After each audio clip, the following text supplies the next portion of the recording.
You want to outrank your competition on Google search but can't figure out how? Keywords is where you should be looking at. But how does one find keywords that their competition is already ranking for? Today we'll learn how to search for competition keywords on Semrush. Let's begin. Now the first thing that you will need to find competition keywords is a paid plan for Semrush. Now if you don't have a paid plan, it's completely fine. It's just that some features will be limited. For example, I'll pick yoast.com and hit search.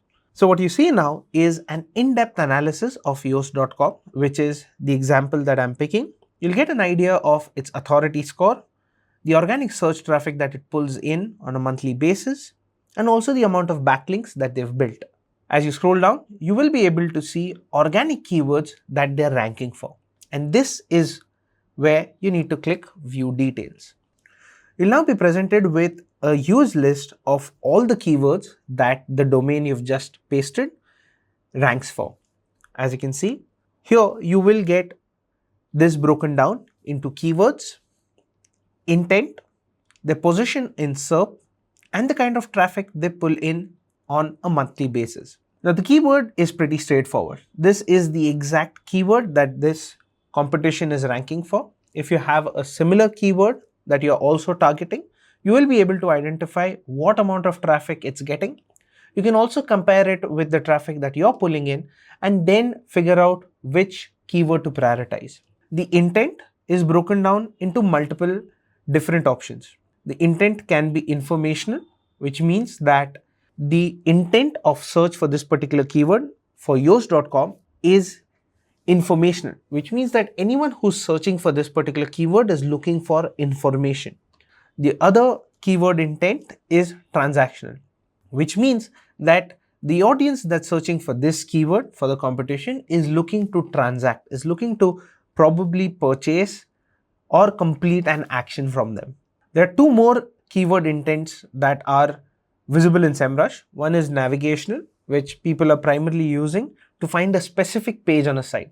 So for example, if I were to search for Semrush website authority checker, that becomes a navigational page because I'm primarily looking to find that exact URL, and that is my intent. And the final one is commercial, wherein the user who's using this keyword is looking to either transact or opt for the brand service. So once you have identified keywords that will bring in good amount of volume and are comparatively easier to rank for, a good practice would be to collect backlinks on this.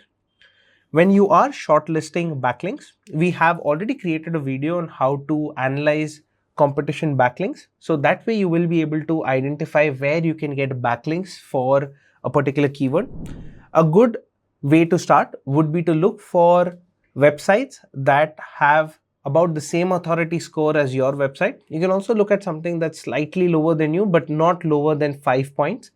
Whereas if you look at higher authority websites, it's easier to get. However, for publishers, it's going to be slightly tricky or slightly tougher to get backlinks from the higher authority ones. So a good practice would be to have exclusive content around it. You can have reports that you've published around this particular keyword, which will make it easier for higher authority sites to link back to you. Naturally, a lot of bloggers and publishers tend to target keywords that are very, very high in volume currently, but are also difficult to track. Now, if you're going to put a keyword that's difficult to crack, it's going to take a lot of resources on your end. A good practice would be to identify a few keywords and use Google Trends. This will allow you to identify keywords that are on an upward trajectory, and that way it will also build traffic as you go along and will also be comparatively easier currently for you to track. So think about it this way. You're building authority or you're building pages which will become trending or which will have search volume in the months to come. They don't have good volume currently, but they will eventually build traffic. So Trends is another tool that you can use in order to strengthen your keywords and build good authority for them. And ultimately, my last tip would be to use this organic research on your own website to help and identify your keywords that are ranking between 4 and the 10th position on SERP. This way, you will then be able to allocate resources to either create more content on the same keyword or build more backlinks for them in order to strengthen their position. And in that manner, you will be able to rank in the top 3 comparatively easily.